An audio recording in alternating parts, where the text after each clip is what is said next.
Well, Blitz Bazawule, thank you so much. Did I pronounce that correctly? Bazawule. Bazawule. I said Bazawule. Awesome. I didn't hear the Z though.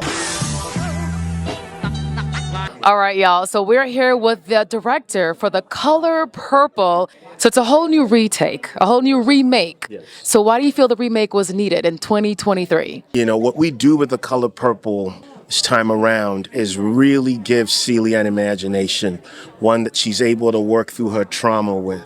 Yeah, and it seems so like colorful and vibrant and so lively. It has like a different feel to it compared to the last one. Well, I mean, what it is black people go through struggle differently. And if that wasn't the case, we won't be here. That doesn't negate the struggles that we have been through. And what my goal was to emphasize in this film was to help create a resilient version of Celie that had an internal compass where you could see her work through her trauma, find joy, find love, find herself.